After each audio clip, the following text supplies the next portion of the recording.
I'll be so glad when the sun goes down. when the sun go down. I'll be so glad when the sun goes down. When the sun go down. Ain't all that sleepy, but But wanna lie down. I wanna lie down. Ain't all that sleepy, but Uh-huh. wanna lie down. Just wanna lie down. I wanna lie down. Oh, yeah. I wanna lie down. Just wanna lie down. I ain't all that sleepy, but Uh-huh. I wanna lie down. Just wanna lie down. Oh, what got the matter, baby? Oh, yeah. Yeah, I can't see. Well, I can't see. Oh, what got the matter, baby? Uh-huh. Yeah, I can't see. Well, I can't see. No deciding that the driver's boat. Uh-huh. Look down on me. Go down on me. No deciding that the driver's boat. Uh-huh. Look down on me. They down on me. Just chop your corner. Uh-huh. Chop mine. Well, I chop mine. Just chop your corner like Uh-huh. I chop.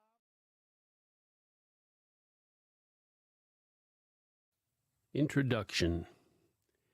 Many Americans can say that the country has had its fair share of destruction alongside the glamour of the promise of individual independence.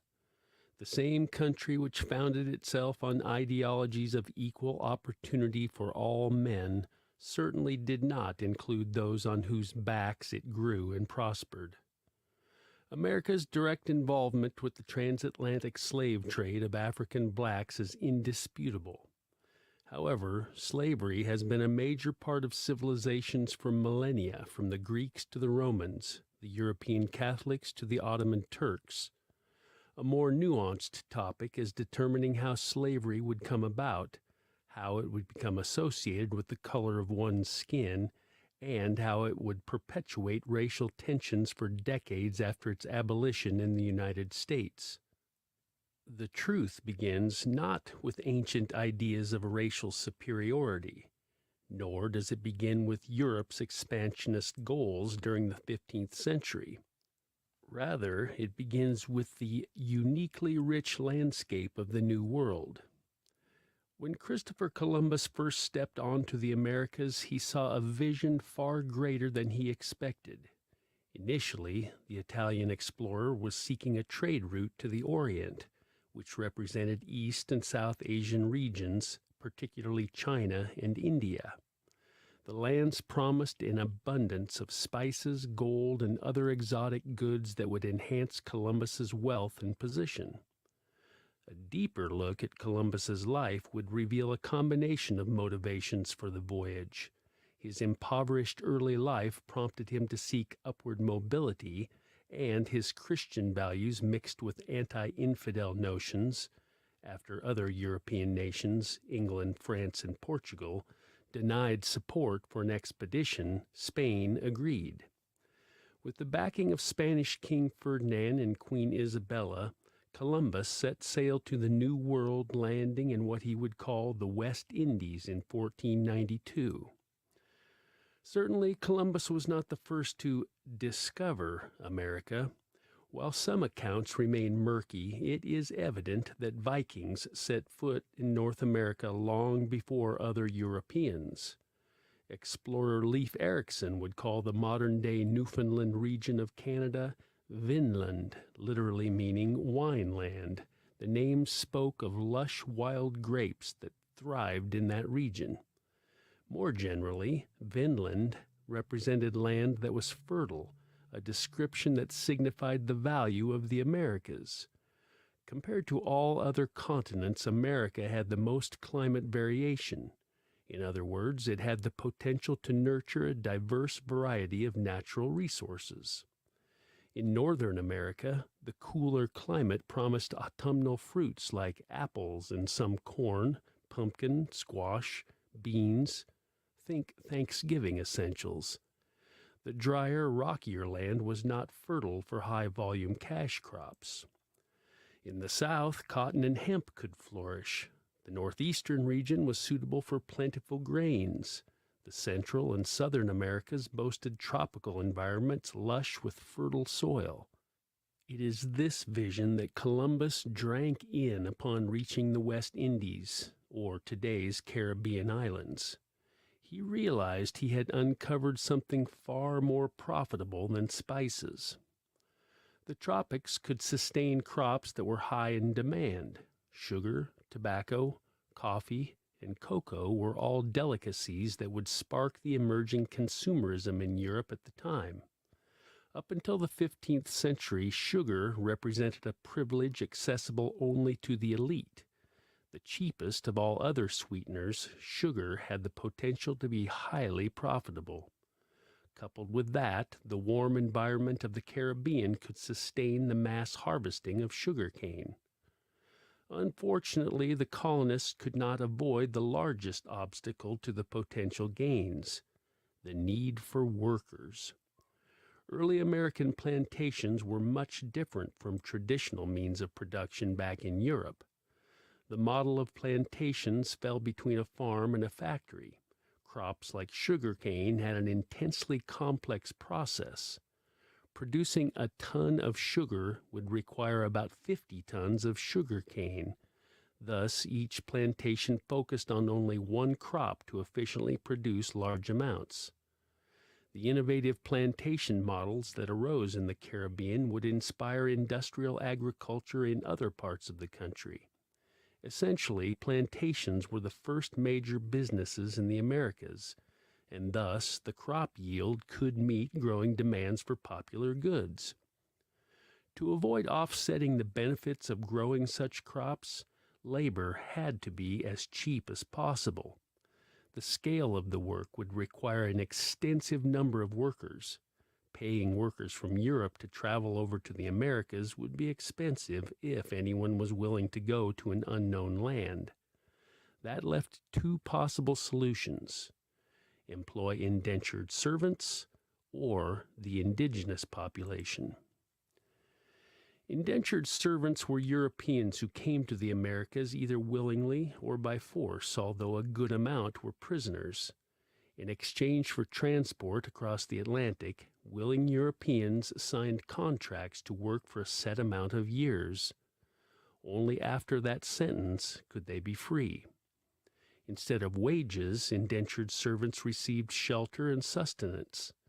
Those with whom they made contracts, their holders, could sell the contracts to others. Initially, Europeans thought working in the Americas was a worthy prospect. Compared to living in poverty back in Europe, taking up available positions in a rapidly growing market seemed like a golden opportunity. The reality was jarring. The status of an indentured servant was similar to that of a slave. The only difference was that slaves were in perpetual chains. Even so, rarely did indentured servants live to see the day of their release. The harsh working conditions and diseases killed off more than plantation owners could replace. Eventually, word would reach Europeans by the 18th century, and fewer chose to become indentured servants. Similarly, the native inhabitants of the Americas could not offer sustainable labor. Originally, it was Columbus who suggested that the natives would be ideal workers. About them, he noted in his journal, quote, "They ought to be good servants of good intelligence," end quote. The Spanish had been involved in slavery long before Columbus's expedition. Even so, Columbus had to relay his recommendation to the Spanish monarchy first. So, he transported several natives back to Spain, intending to sell them for capital. The Spanish did not receive them the way Columbus assumed. Even so, in 1495, he set off back to Spain with about 500 Taino natives of the Caribbean, nearly half of which died on the way. When Columbus first sought permission to transport and sell Native Americans in Spain, King Ferdinand and Queen Isabella had held off on their decision. On the grounds of Christian morality, they had first wanted to check with the church and other experts. Eventually, King Ferdinand and Queen Isabella banned the practice of carting Native Americans to Spain. However, in the Americas, far from their dominion, the practice could continue. So it did. At first, many of the first colonies could come to a trade agreement with various native tribes. European goods like metal tools, firearms and gunpowder, colored cloth, and rum enticed their interest. In exchange, Native Americans provided colonists with animal hides, and hunting soon took on a new purpose. Eventually, European colonists had an idea. They suggested that tribes sell war prisoners for goods. Up until then, Native Americans did not practice slavery, not even with those they defeated. The new proposition led to an increase in intertribal conflict, violence, and migration of tribes for safety. For the next 5 centuries, anywhere from 2 to 5.5 million Native American slaves would join their African counterparts. In the Caribbean islands, the enslavement of natives proved uneconomical. For one, they were vulnerable to the diseases that European colonists brought with them. Diseases to which Europeans had built immunity devastated large populations of native tribes. Chickenpox, smallpox, influenza, measles decimated about 90% of Native Americans overall. Combined with the horrible conditions of working on plantations and ill treatment from colonists, natives suffered shorter lifespans. Other islands became landmarks for genocide. When exploring Jamaica in 1494, Columbus had taken far too many liberties in violence against the native Arawaks. By the next century, the Arawaks were no more. When neither the indentured servants nor natives were enough, New World plantations and colonies had to look elsewhere for labor. To meet the rising demands for luxury goods in Europe, they needed a steady supply of healthy, fit laborers. They required workers with high immunity, with agricultural knowledge, with endurance to work long hours under the hot sun. It was the Portuguese who would supply such a market. For decades before Columbus's journey, Portugal had been searching for trade routes to Africa. At the time, the Ottoman Empire had conquered the regions between Europe and East and South Asia. Upon reaching the West African coast in 1462, the Portuguese set up shop in today's Senegal. Trade relations with African kingdoms and tribes had been ongoing, with African resources like gold, ivory, and precious metals. Instead, the Portuguese came across another potentially beneficial good: manpower. Coincidentally, the Ottoman Empire had also blocked Portugal off from a supply of East European and Russian slaves. It's easy to imagine that Europeans raided and kidnapped Africans as they pleased. However, Africa had a conglomeration of kingdoms, powerful tribes, and strongholds that would easily overpower them. Instead, the Portuguese upgraded their trading agreements. In exchange for European goods, Africans can sell slaves they had captured from enemy tribes. In a way, the Portuguese leveraged what they already saw as a common practice in Africa. War prisoners became slaves to tribes, with a few differences from what slavery would become. Oftentimes, Africans came to treat slaves as a part of their household. Seeing the economic potential, tribes began their own raids against other tribes, forcibly taking other Africans to sell.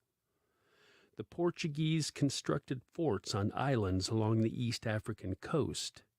Ile de Gorée off the coast of Senegal was the first. Eventually, Cabo Verde would become the hub for the slave trade at the most western point of Africa. The group of islands provided a place to repair ships and load slaves.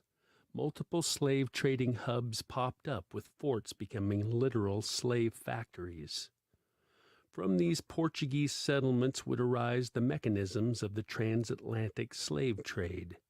Spanish and Portuguese traders and colonists worked to form a route that created a triangular path between 3 continents. First, ships supplying trading goods would sail from ports in Europe to East African slave trading hubs. Africans involved in selling other Africans would receive their goods as payment. Of course, payment depended on the processing of the would-be slave. A surgeon would assess each African's fitness and health before stamping them with a hot iron branding, sealing their fate. Then the local African sellers would leave with their goods. Once each ship was filled to the brim with African slaves, they departed to the Americas. The trip over the Atlantic was relatively efficient for European powers, but many Africans suffered during the Middle Passage. Upon reaching the colonies, the slaves would disembark the ships to begin their new lives. The ships would load up on the crops that the plantations prepared for them. They would then embark on the final leg of the triangular route back to European ports to deliver. Pure racism itself did not result in the transatlantic slave trade.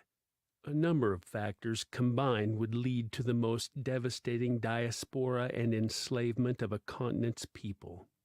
Certainly America has taken on the role of the catalyst for and the perpetuation of anti-black ideologies. However, the fact remains that all the main powers at the time were complicit. For decades, history books in school taught a reductionist version of the slave trade. While one can say the same about any other part of history, in this case, being blind to the whole picture has some detriments. Scapegoating America, for example, absolved other nations of the responsibility. Misunderstanding the cause of the slave trade continues to allow people to maintain false racist beliefs of superiority and inferiority. To truly come to terms with the magnitude of the transatlantic slave trade, it's necessary to dive deep into the full story, the untold truth.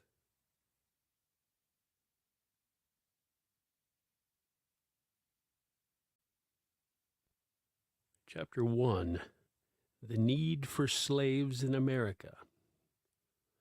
Before the New World's fertile ground required plantation workers, slavery was nothing new. Every single group of people has undergone slavery at some point, according to historian David Eltis. Ancient civilizations practiced slavery as a normal part of conquering other groups.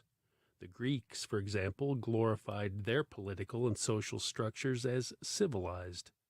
Other civilizations, like the Celts and Scythians, they deemed barbaric.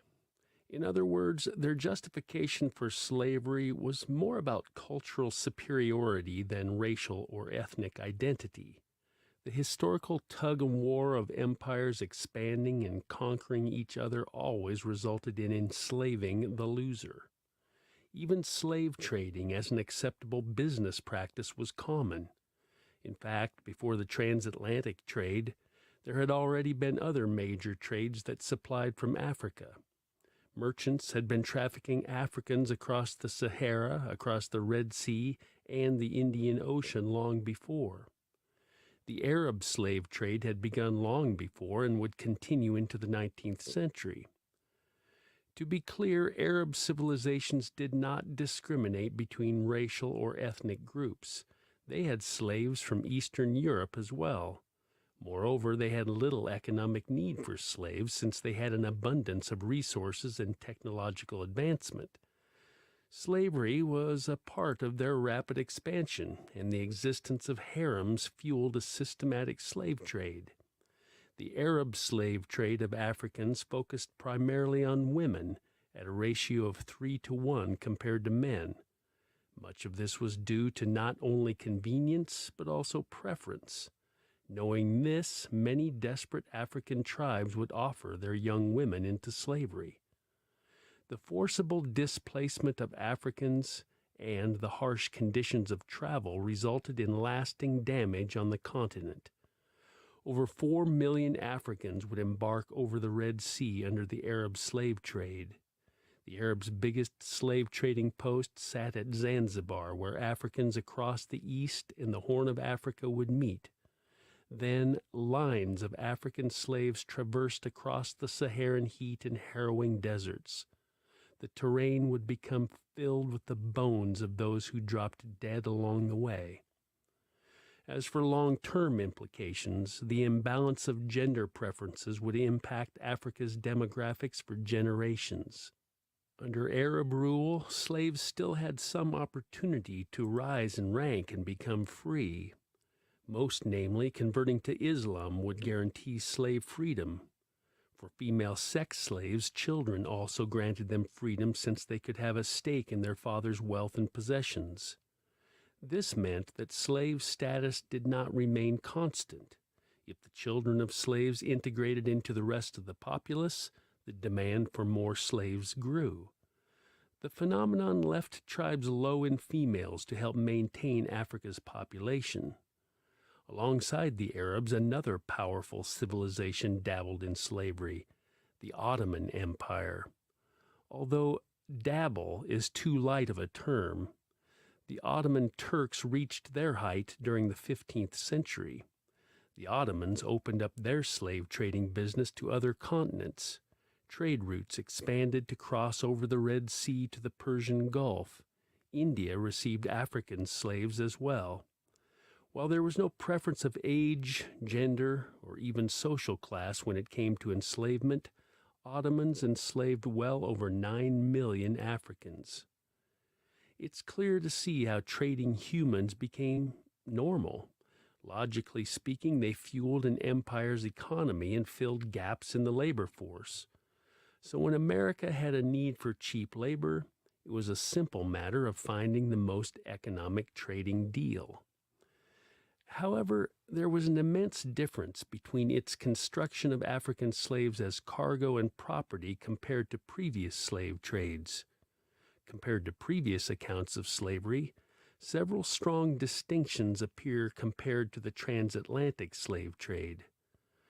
Firstly, the most obvious difference is that the transatlantic slave trade completely shifted the traditional practice of slavery.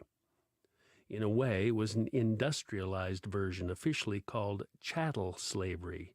Reducing humans to mere products, chattel slavery made them a living property to move and displace. The practice dehumanized them in such a way that slavery up until that point never did. The mass processing, selling, and forced migration of African people acted like a big business machine. Secondly, the transatlantic slave trade focused primarily on a single location and group of people. The devastating effects of this would associate blackness with slavery. Previous trading practices did not differentiate between skin color or even race. That's not to say that there was no connection between physical appearance and social position. The working class naturally had darker skin from laboring under the sun. However, the slave trade that would fuel America capitalized on African people. Eventually, it became the foundation of an economy that needed to keep black African slaves in check for centuries in order to maintain prosperity. Third, the transatlantic slave trade magnified the practice to an incredibly large scale. Of the people who would migrate to America, there would be 5 times more Africans than Europeans. The trade started with Portugal, but the Spanish, British, French, and Dutch would join soon after. So while America is the focus, it is impossible to discuss the context of the slave trade without the collaborative interactivities of multiple continents and nations.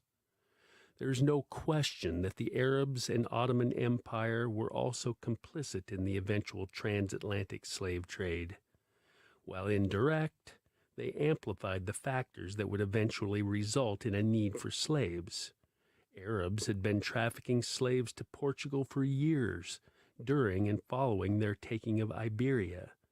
When Europeans overtook the region and the Ottomans took over the Middle East and North African regions, the slave trading route from the Arabs ceased. So when Portuguese colonies and eventually Spanish colonies in the Caribbean needed workers, from where could they supply their labor force? At the time, there was no better economic prospect than Africans. While many factors were in play, where was the point in history that set the stage for the supply of slaves to American plantations? It was King Alfonso V of Portugal. First, it's important to understand Europe's relationship with Africa before the slave trade. Europeans had always maintained friendly, or at least tolerable, trading relations with African locals. At the time, Portugal already had colonies in North Africa and trading access into sub-Saharan Africa. Many times, trading ship crews would raid African communities, kidnapping several to return with them to Portugal. This was a minority, though. While not the first, one notable account was the taking of a dozen Africans to Prince Henry the Navigator in 1441. He allowed them to negotiate their release by an agreement. In exchange for their release, they would each obtain 10 other slaves. The dawn of the slave trade as a booming economic system began during King Alfonso's reign. Starting in the mid-15th century, the Catholic Church gave the go-ahead for African slavery. Pope Nicholas V issued several papal bulls that would justify it, validating the king's economic prospects. The first, the Dum Diversas in 1452, allowed the practice of enslaving, quote, Saracens, pagans, other infidels, and enemies of Christ, end quote. While these definitions do not target African inhabitants, they justified enslaving anyone who was very clearly not Christian. Despite vague definitions, the next papal bull would be crystal clear.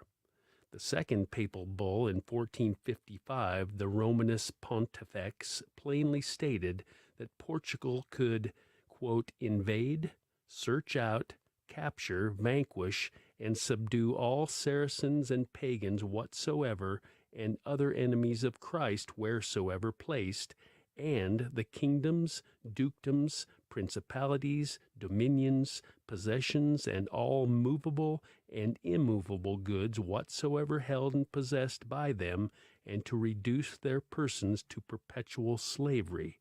End quote. Perhaps the biggest question when discussing the slave trade is about African involvement.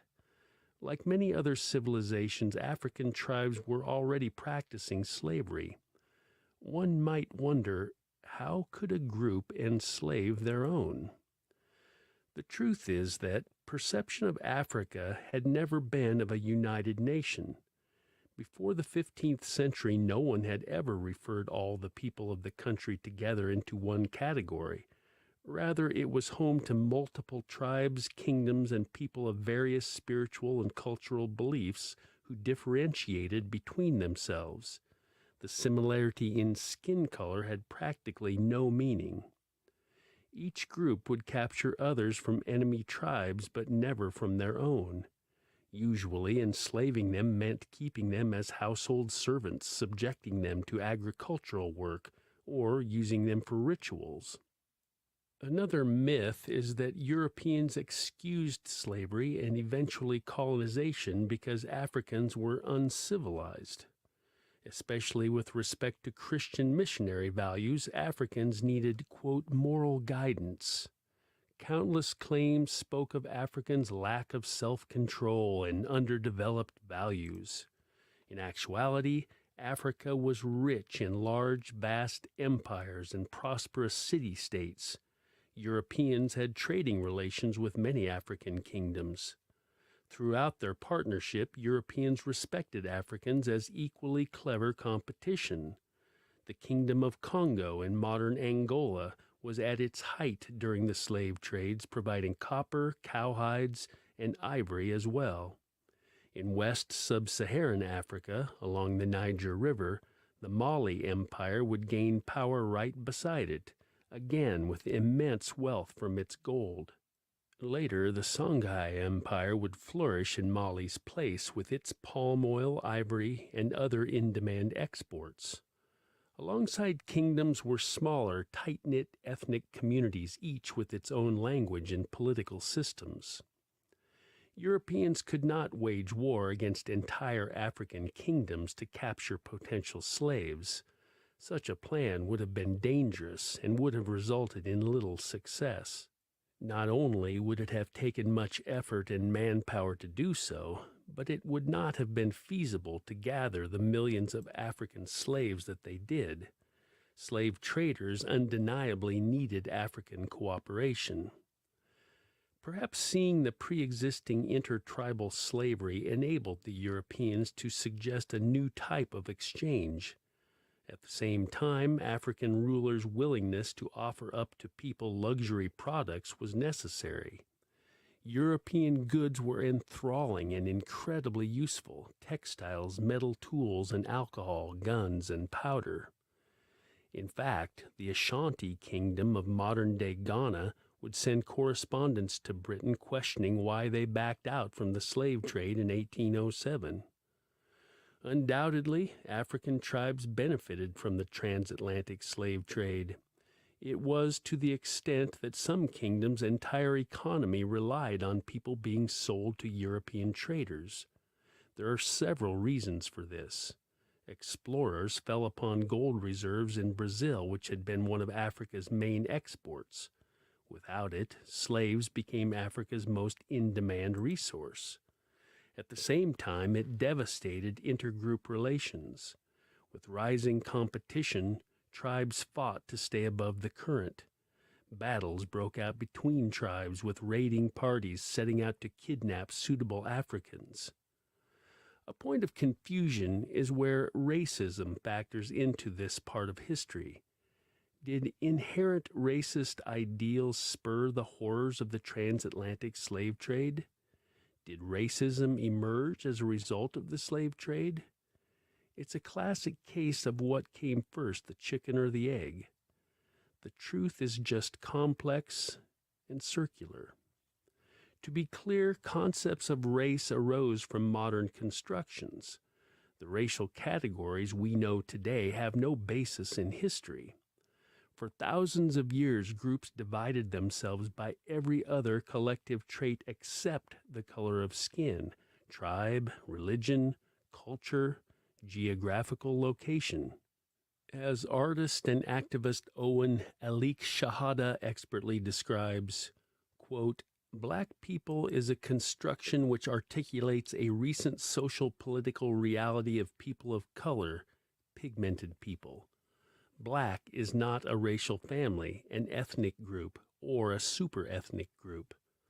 Political blackness is thus not an identity, but moreover a social political consequence of a world which, after colonialism and slavery, existed in those color terms. The word black has no historical or cultural association. It was a name born when Africans were broken down into transferable labor units and transported as chattel to the Americas." End quote.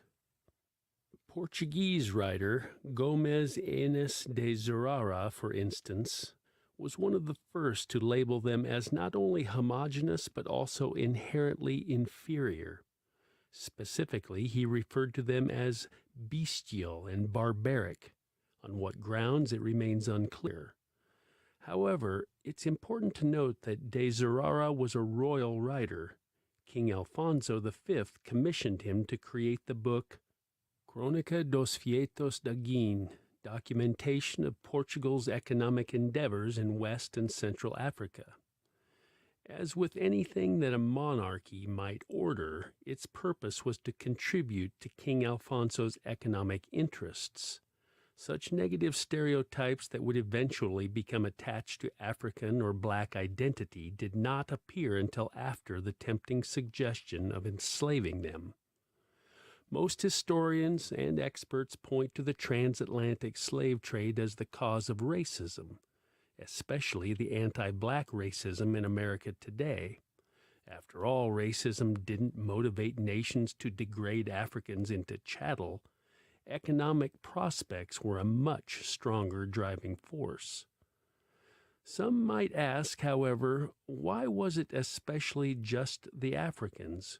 Why couldn't American plantations receive slaves from other places?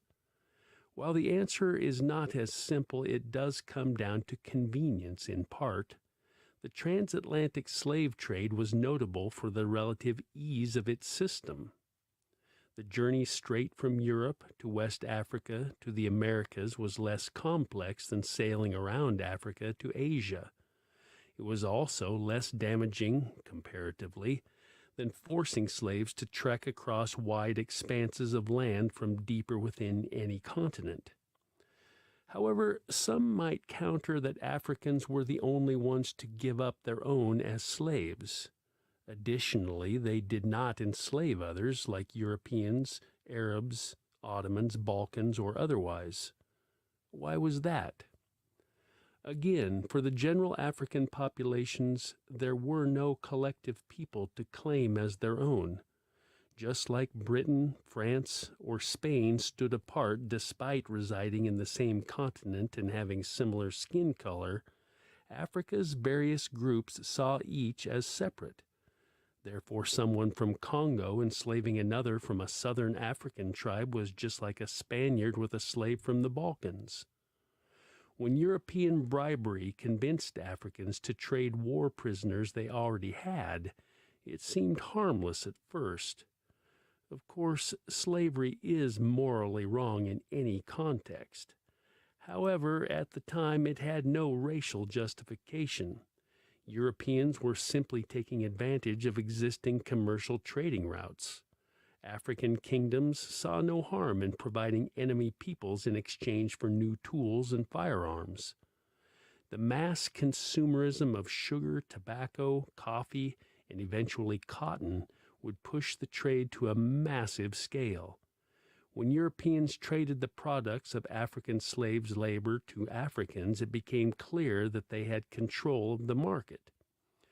In short, the success of the plantations made Europeans dependent on African slavery.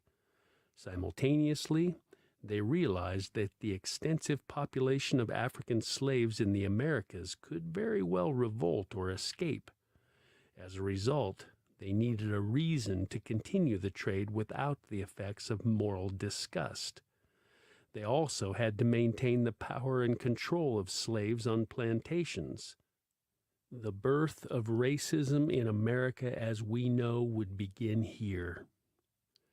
In fact, the phenomenon of race and privilege would begin right in American plantations. Slaves found companionship with European indentured servants.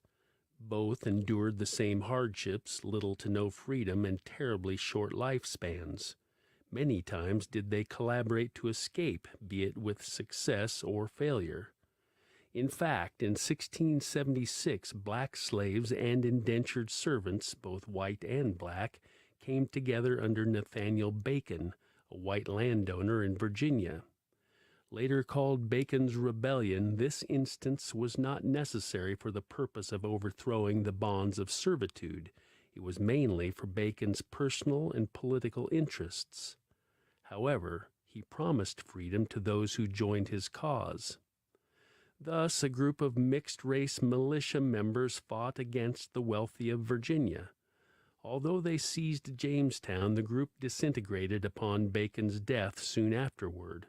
The aftershocks would change how Virginia and other states approached race in their enslaved and servile populations. Slaveholders were not pleased about the unexpected development. A new plan was necessary to maintain order as well as entice more indentured servants to emigrate from Europe. Slaveholders and plantation owners decided to raise indentured servants' social status up a notch. They promised less harsh work, more freedoms, and overall better conditions. Even better, or perhaps worse, they could hold more preferable positions than plantation laborers. Many plantations employed servants as guards who would keep slaves in check, monitoring any talk of escaping or retaliation. They would out plans of running away to slave owners. As a result, this change to the indentured servant's role effectively cut off any potential of them conspiring with slaves. Essentially, this created a systematic divide between the groups, the first that would shape America's hierarchy of privilege in years to come. To reduce the risk of rebellion, they had to differentiate between white almost slaves and black slaves. Even further, there would be levels of privileges based on color. Lighter skin colors meant better conditions or less work compared to darker-skinned slaves. Without these race-based distinctions, slaveholders knew their slaves could potentially overthrow them.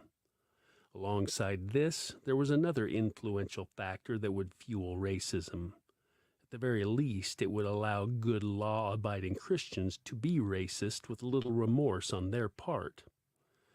Portugal's role in Christian-backed slavery is already clear. However, Pope Nicholas V's decrees would be the first of many justifications for the mass slavery of Africans. Certainly, the economic benefits were compelling enough. However, when people questioned its morality and ethics on the basis of religion, there became another reason: to spread Christianity and civilize the pagans and savages of Africa. This led to the amplification of the famous Curse of Ham. Genesis 9 tells the story of Noah and his sons, in which Noah would curse Canaan's son Ham and all of his descendants to be servants. In Genesis 9:25, Noah says, "Cursed be Canaan, the lowest of slaves will he be to his brothers." From each of his 3 sons would originate a group of people of certain ethnography. Shem would be the ancestor of the Arabs and the Semitics, Ham of the Ethiopians, Berbers, Abyssinians, and Japheth of those in Europe and Asia, including Turks. From this, many gathered that Ham's son Canaan and his descendants would be of African origin, namely black. Others would argue that Ham meant hot or burnt in Hebrew, which referred to either the southern hemisphere from which Ham's descendants would reside, namely Africa, or the color of their skin. Regardless of what meaning American slaveholders placed on the biblical passage, it remained an excuse. Many Christians believed that slavery was a blessing in disguise for African people, a means to an end. It gave them the opportunity to save their souls and adapt civilized Christian beliefs. Even the mention of mere slavery in the Bible made people believe that it was acceptable. If it weren't, why would their ancestors have done it? Those who attempted to oppose this view were in the minority. More than anything, religion, or rather false interpretations of biblical passages, was a vehicle to control African slaves. Pastors would famously recite Ephesians chapter 6, lines 5 through 8, in which Paul says, "Slaves, be obedient to your human masters with fear and trembling in the sincerity of heart as to Christ." No matter the rationale, such views would lead to infamous stereotypes that plague modern African Americans. Ultimately, racism was only a tool to maintain a thriving market that African slaves supported. Without them, it would collapse. This brings us to our next point. Exactly how profitable was the transatlantic slave trade for Europe? Due to how expensive African slaves were, no nation would have continued the trade on such a massive scale if not for the profits. Remember that about 12 million Africans would make it to the Americas in over 3 centuries.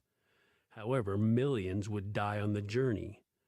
By far, the shipping of African cargo was the most costly step of the process. To transport them, millions of dollars went into the building of ships.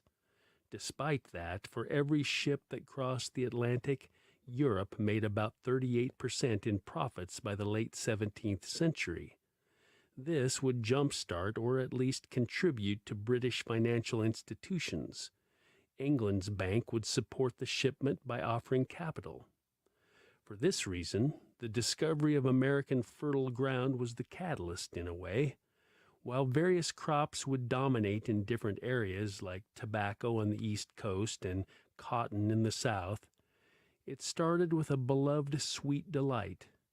About 70% of American slaves would work on South American, the Caribbean, and Brazil plantations for the most popular crop at the time, sugar canes. In Britain, sugar would reach booming demand, consuming about 6 kilos a year. It became a regular additive to their tea. Not only sugar, but products like molasses and rum were equally popular.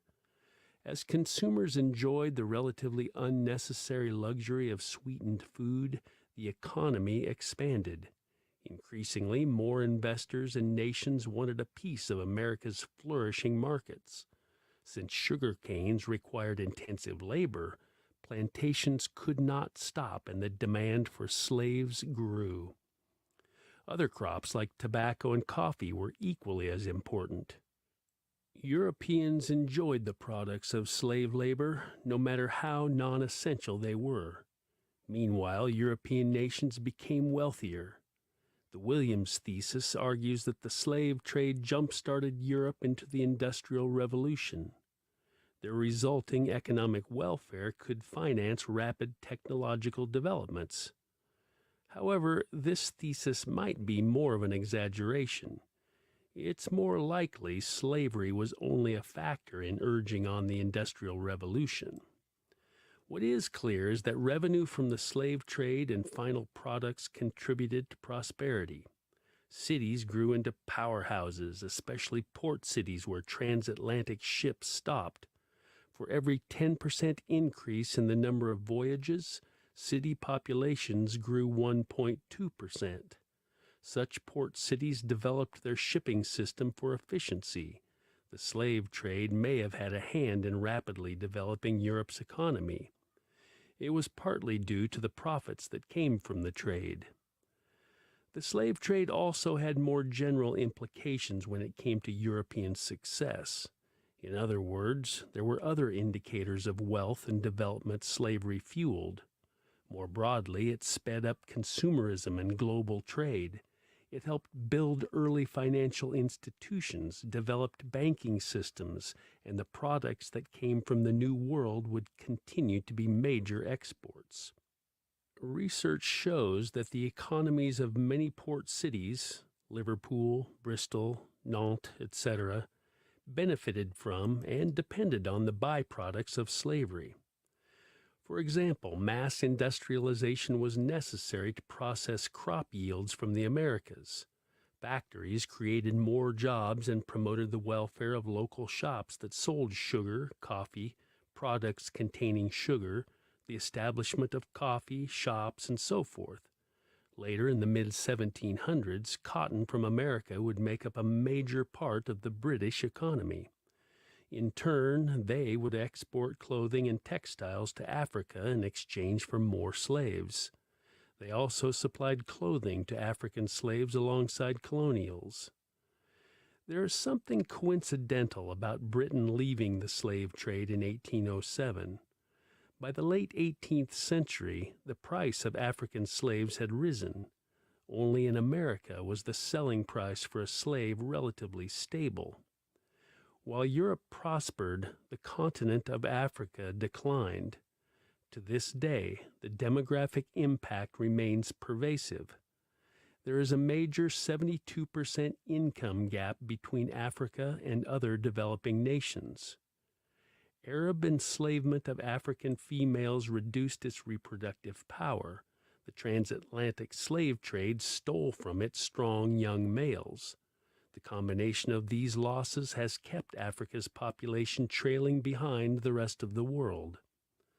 Alongside losing millions to the slave trade, the intergroup conflict also decimated the remaining population. Kingdoms that had depended on slaves as their primary resource fell during the later abolition movement. Altogether, these factors left Africa vulnerable to 19th century colonization. The slave trade did a few things to destabilize Africa. First, it slashed its population dramatically. Had Africa's development continued on a normal trajectory, that is, had the slave trade never occurred, its population could have been double its actual amount by 1800. Without its males off to work forcibly on overseas plantations, Africa had fewer hands on deck for their own development. In fact, there's a clear correlation between the number of slaves Europeans had taken from an area and its modern economic state. The more slaves they took, the poorer it was based on data in the year 2000. Because a steady number decreased from Africa's people, various ethnic groups did not have a chance to grow. Empires could only flourish by population group, either naturally or through expansion. Without it, there was no centralization of people. The mix of many different ethnic groups in close proximity led to conflicts. To this day, there is discord between ethnic groups that were pushed to coexist in the same territory. Not only did the slave trades take away people, but intertribal conflict further devastated the population. Wars broke out as a direct and indirect result. This was for a few reasons. First, the rampant raiding and pillaging of Africans from other groups could not occur without its own negative effects. It destroyed trust between distinct peoples of Africa. Without trust, trading relationships suffered. The competition ran amok in light of the rapidly increasing demand for slaves in the Americas. The main mode of capturing slaves was by kidnapping, 40.3%, while surprisingly 19.4% occurred through a relative. Hoping to get goods in return, tribe members or kin would sell a relative by tricking them. As a result, this led to absolute social destruction and a lack of political stability. From the very beginning, the slave trading that Europeans initiated with Africa was unequal. Europeans would sell goods for slaves, sell slaves in America for a higher amount, and then take crops to Europe, and after manufacturing, deliver those products to Africa. In other words, African slaves fueled the market for which more slaves would be taken. Another point is that the conflict that slave trading perpetuated, kidnapping, raiding, distrust, promoted the sale of European firearms and weapons. African merchants felt they had to offer other Africans as slaves for guns. The weapons would serve as protection from other raiders who could potentially overtake them. Clearly, this was a circular fallacy that only led to more conflict and decentralization. By the time previously dominating African kingdoms realized slave trading was becoming a problem, it had already uncontrollably permeated society. Such is that which occurred to the great kingdom of Congo. At first, King Afonso agreed to trade war prisoners as slaves. The demand for slaves grew to such an amount that raiding within the kingdom ran wild. Finally, the king wrote to the King of Portugal in 1514 that traders were illicitly obtaining his own people. Little did it do to shake off merchants. About a decade later, he tried to back off the trading relations. It was all for nothing. Portuguese slave traders refused to cease. The need for American plantation slaves had grown to such an extent that it overturned social and political balance. The impact would leave the kingdom vulnerable to attack and invasion only half a century later. Civil wars would completely disintegrate the kingdom in the 17th century. Undeniably, the Kingdom of Congo was not the only African state that would fall as a direct result of the transatlantic slave trade. The pattern would repeat across the sub-Saharan. In essence, the need for slaves in America is too simple of an explanation for the transatlantic slave trade development. Similarly, the suffering that Africans faced was on so many levels. From first enslavement to the Middle Passage, from toiling on a plantation to the long-term impact on the socio-political structures that would drive racial discrimination, nothing short of digging would unearth the reality.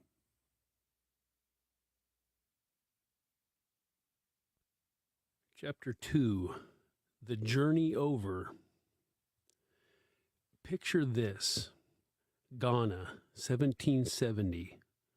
A young boy of 13 is playing in the fields. More than a dozen other children are with him, innocent and ignorant of what awaits them. A raiding party of slave traders. In a split second, they descend upon the children, taking the boy who had been away from home visiting his uncle. Later, he would reflect, quote, "Several great ruffians came upon us suddenly and said we had committed a fault against their lord, and we must go and answer for it ourselves before him. Some of us attempted in vain to run away, but pistols and cutlasses were soon introduced, threatening that if we offered to stir, we should all lie dead on the spot." Otoba Kugawano was the boy's name, and he would be one of the first African slaves to write and publish his account once free in Britain. At the time, however, Otoba had no guarantee that he would live so long as to document his experience. His case was a rarity among the many Africans who could have died upon the journey even before they could start as slaves. African slave traders took their prisoners on a trek from wherever they were inland. The longer the journey, the greater the risks. Fatigue, heat, malnutrition could affect them. Sometimes reaching the coast could take up to a few months. Slave traders stopped intermittently for rest and food, of which Africans did not receive abundantly. Fortunately for Otoba, he was close to the coast, and it took several days to a couple of weeks. The traders took him to one of the slave trading hotspots of West Africa. There, Otoba remembers, "I was soon conducted to a prison for 3 days, where I heard the groans and cries of many, and saw some of my fellow captives. But when a vessel arrived to conduct us away to the ship, it was a most horrible scene. There was nothing to be heard but the rattling of chains, smacking of whips, and the groans and cries of our fellow men. Some would not stir from the ground when they were lashed and beat in the most horrible manner. I have forgot the name of this infernal fort, but we were taken in the ship that came for us to another that was ready to sail from Cape Coast." End quote. The sight of a bleak fortress of stone flanked with towers and lined with cannons, the Cape Coast held the infamous slave fort or slave castles, sometimes slave factories, where the trading would begin. Among others, these West African ports became an industrialized hub of activity, a step up from a slave market. Alongside Cape Coast existed Elmina Castle, the Bight of Benin, and the Bight of Biafra, Ouida, and Arguin. Different European nations would stake a claim to a coast and arm it to fend off their neighboring competitors. Some coasts would change ownership throughout the years due to Europeans conquering each other. In fact, ironically, this competition continually keeps each nation in check, preventing them from any inward expansion. While some constructions were called forts, others castles, they were no architectural stronghold. Ranging in size and design, they acted as a slave market hub for processing transactions, preparing goods, loading and unloading cargo. Upon arrival, officers at the fort would assess the slave's physical fitness. Many times there would be a doctor for a more extensive health examination. Depending on their physical state, they had a price value in the form of European goods. The traders would then leave with their winnings. What happened to Africans who didn't make the mark? While the hope is they would become free to return to their former life, such was not the case. More often, slave merchants likely killed unfit slaves, especially if they had no other purpose. Ukasa Graniosa was one African who almost met this fate. Because of his physical size, it was difficult to sell him. He narrates in his published autobiography, quote, "The next day he took me on board a French brig, but the captain did not choose to buy me. He said I was too small. So the merchant took me home with him again. The partner, whom I have spoken of as my enemy, was very angry to see me return, and again proposed putting an end to my life. For he represented to the others that I should bring them into troubles and difficulties, and that I was so little that no person would buy me." End quote. Later, the African merchants with Gronassa would try their luck at selling him. Quote, "A few days after a Dutch ship came into the harbor, and they carried me on board in hopes that the captain would purchase me. As they went, I heard them agree that if they could not sell me, then they would throw me overboard. I was in extreme agonies when I heard this, and as soon as ever I saw the Dutch captain, I ran to him and put my arms around him and said, 'Father, save me.' For I knew that if he did not buy me, I should be treated very ill or possibly murdered. And though he did not understand my language, yet it pleased the Almighty to influence him in my behalf, and he bought me for 2 yards of check, which is of more value there than in England." End quote. The forts had to be armed with artillery, guns, and rifles alongside cannons. The measures were less to keep Africans in and more to protect from Atlantic invaders than inland natives. Pirates were a common problem in the Atlantic and on the Mediterranean coast. After all, the forts held goods from incoming European mercantile ships past, ready to distribute to African slave traders. Elmina Castle, created in 1481, stood right at the south of the Saharan desert. One of the first structures that Europeans planted on the African coast as a secure harbor for incoming trading ships. Ile de Gorée, or Gorée Island, was a French slave fort in Senegal that stands today as an infamous tourist attraction. Later, the Dutch would seize the property.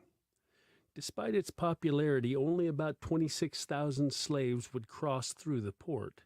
Since it had limited access into inland Africa and was relatively small as a harbor, Ile de Gorée didn't boast of millions of slave transactions as other ports did. The slave fort at Ouidah stood in a region known as the Slave Coast. Next to Luanda, Ouidah would see more than 1 million Africans go through it. Most of them originated from the inner region. Only the powerful Dahomey kingdom of what is today Benin was able to capture slaves from there. The Dahomean royals had taken control of the region, monopolizing the profits of the slave trade. Most kingdoms were fully aware of the slave forts and the permanent ports that maintained an open and two-way trading. Only with their permission could Europeans build forts at certain locations. Generally, kings and other elite Africans saw it as a positive investment in the trade. Officials who stayed at the port, as well as African traders, could have a more accurate reading of the market, what goods Africans preferred the most. For example, textiles in a range of colors were most popular. This information set the stage for the next shipment of goods, with ships leaving Europe bursting with hefty loads of expensive products. With Danish-made firearms, Asian textiles and tobacco from Brazilian plantations, various European alcohols and rum, other tools like knives and iron, glass beads and shells from the Maldives. The stock that ships carried to West Africa came from all over. What happened when African middlemen traded their slaves for their desired wares? The slaves would remain in prison cells within or below the forts. It became a waiting game for slave ships to arrive. For some, like Otaba, the wait in the fort would not be long. When slave ships arrived, it could take anywhere between 6 to 12 months before embarking to America.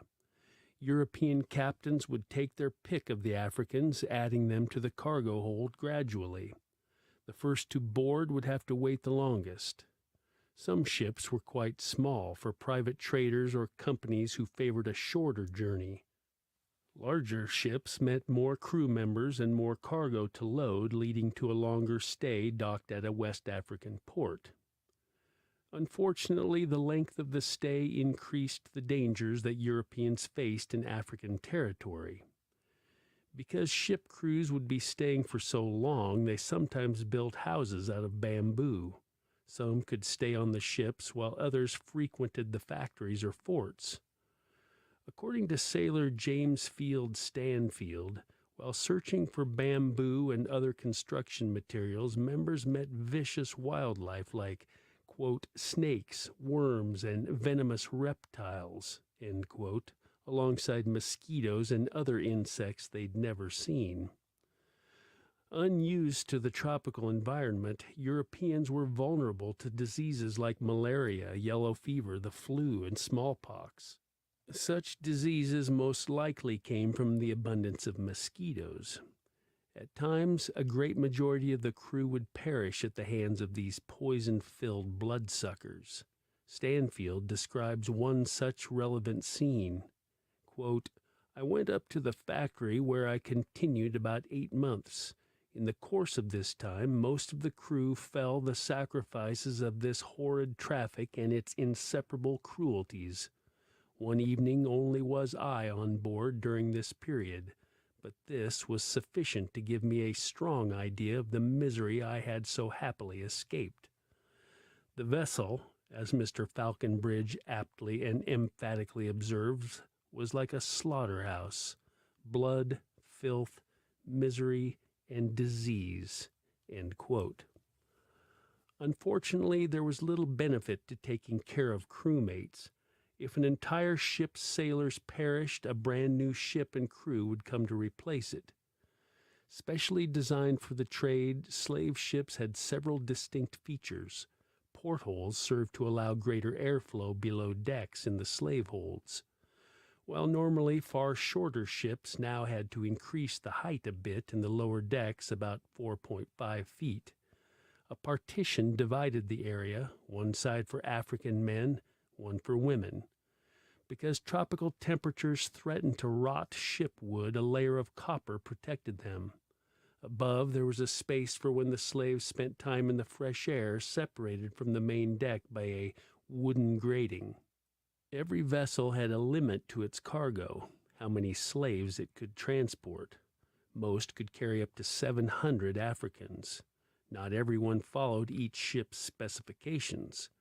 One such ship from Liverpool, Brooks, held up to 609 slaves despite its limit of 450.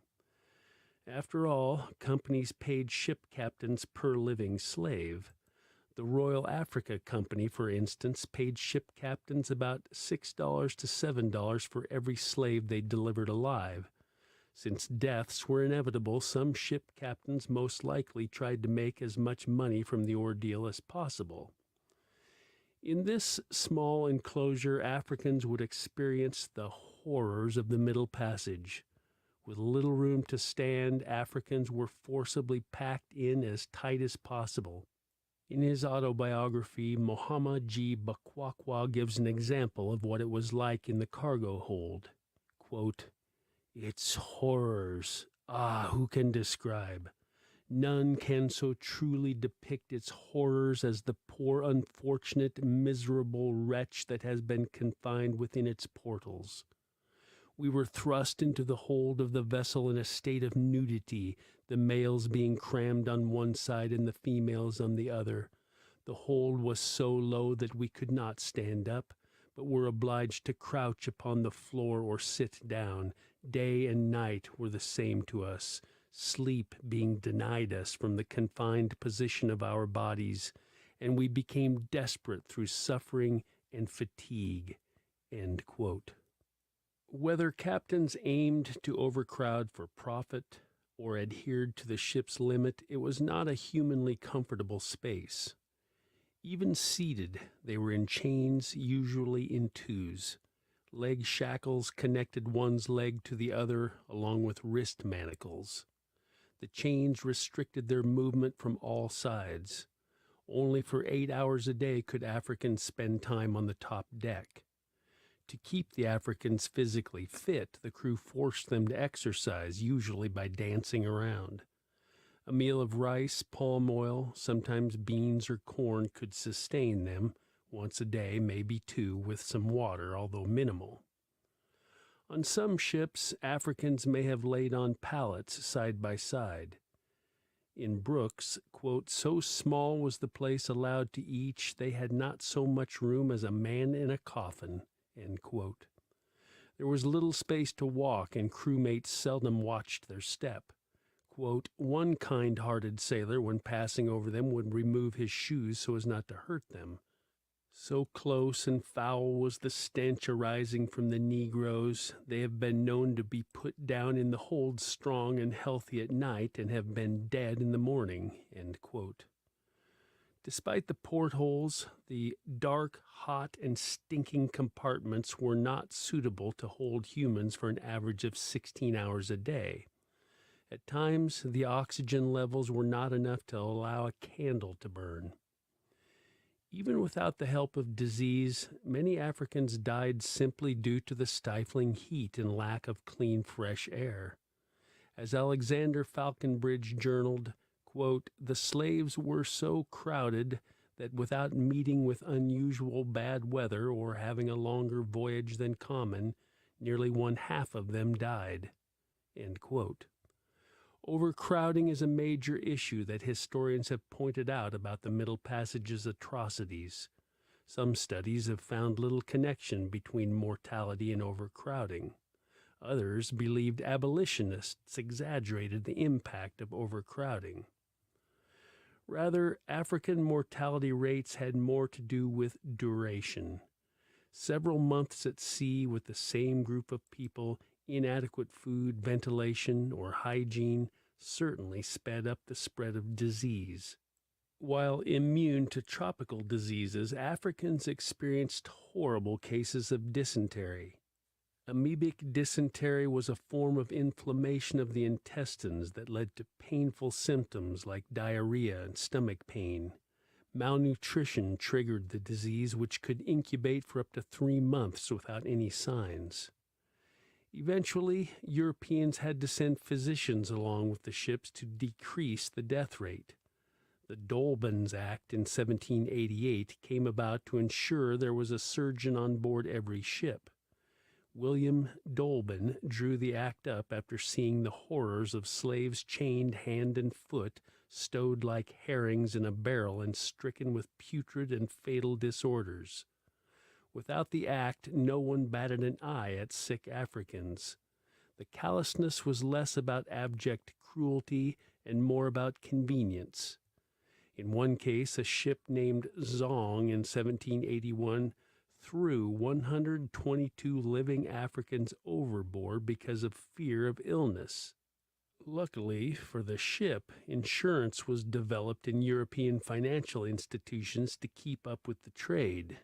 Insurances protected ship owners from any and all unnatural deaths, but the captain and crew were responsible for illness-related deaths. The conditions for Africans on slave ships were undeniably horrible. However, the ship's crew were quite literally in the same boat. While it's easy to assume they may be merchants eager to get in on the high-profit opportunity, that is not quite so. According to Marcus Rediker, many of the crewmates were there by force. Sometimes they were convicts. Other times, European recruiters would induce sailors to become very drunk and indebted, and then offer to relieve their debt if they signed contracts with slave ships. If they did not, they would be imprisoned. Such manipulation and coercion left sailors with no other choice. Even once they got out of prison, finding good work would have been more difficult because of their criminal record. Because of this, one could propose the crew members were just as much slaves as the cargo they were transporting. Every slave ship had a clear hierarchy. The captain held the helm at the top. Below him were officers and then lower-level crew. Power and cruelty trickled down the hierarchy. As sailor Stanfield observes about many ship captains, quote, "The moment a Guinea captain comes in sight of this shore, the demon cruelty seems to fix his residence within him." End quote. His account features a series of violent horrors that captains incurred upon their crew. Crew members experienced undue abuse alongside their daily responsibilities. Alongside building the bamboo house on the shore, they scrubbed decks, took care of the ship, did the cooking, and may have also cleaned the holds below from bodily substances and fluids. Crew members faced a harsh voyage. The closer they were to Africa, the most dangerous it was for them. Some ports, like the Bight of Benin, had nicknames like White Man's Grave. If anyone made it out of Africa alive, they suffered from scurvy, dehydration, depression, and any number of diseases they may have picked up on the African coast. On average, the crew had a death rate of 20% by the time they finished the triangular trade. In one such slave ship, the Marie Gabrielle from Nantes, France, lost 31 out of 39 crew members. If sailors were sick, there was no choice but to throw them overboard. On top of that, captains delivered harsh discipline. Some of the more hardened captains whipped them for any mistakes or blunders. Why were some, if not many captains, so cruel? The slave trade, with its profitability, also meant that a lot of pressure fell on captains' shoulders. With a crew forced to serve and enslaved Africans all on one ship, captains had to prevent mutinies and revolts. If they didn't exercise their power, it could mean absolute anarchy. By publicly lashing anyone who hinted at insurrection, both crew and Africans, they were made an example of as a stark warning for the others. For sailors, they used a whip of many knotted ropes, the cat-o'-nine-tails. There did exist captains who were not so harsh. John Newton, who underwent a religious transformation, tried to treat African slaves relatively better. Other captains were less controlling to a fault. Captain Meservey of Ferrer's galley met his demise this way. According to William Snellgrave, the, quote, Ferrer's Gallery of London, Captain Meservey, who by his overcare and too great kindness to the negroes on board his ship, was destroyed by them, and the voyage at last came to nothing, end quote. Compared to the normal slave trading convention, the captain made a few errors. First, he had bought 300 Africans of the same ethnicity and region. Cetra crew, a people who resided in Guinea. Additionally, the European colonists in that inland part of Guinea stole their food and did not trade fairly. Many took more than the amount they would barter. In retaliation, the Cetra crew used firearms against them. Those whom others captured were anxious to sell them immediately in fear of further retaliation. So Captain Meservey made a grave mistake, according to Snellgrave, by purchasing only one ethnic group who already held anger towards the Europeans. Others, Africans, were more afraid due to rumors of European cannibalism. Slave traders and owners had to be strategic about the diversity of Africans. A good balance was essential for minimizing discord among opposing ethnic or tribal groups. At the same time, those who shared the same language could easily conduct an uprising. In this case, the latter happened. The captain gave them ample amounts of rice and palm oil and showed himself to them more than any captain would. Even so, only 10 days after embarking, the Cetra crew beat him with the very pot from which they dined. They attempted to overthrow the ship, but they met the unforgiving gunshots of the crew. Some jumped into the water, and the remaining stayed on the ship to starve themselves. Later, they would mutiny twice more in Jamaica, rendering them unsellable. Finally, after the ship remained docked for some time, a hurricane finished it off. Ship traders believed that certain ethnic groups were more or likely to cause trouble. However, this is a myth. All ships had an equal chance of their cargo revolting, especially while they were still close to the African coast. Mutinies occurred quite frequently. About 20% of all ships experienced African resistance, which occurred in a variety of ways.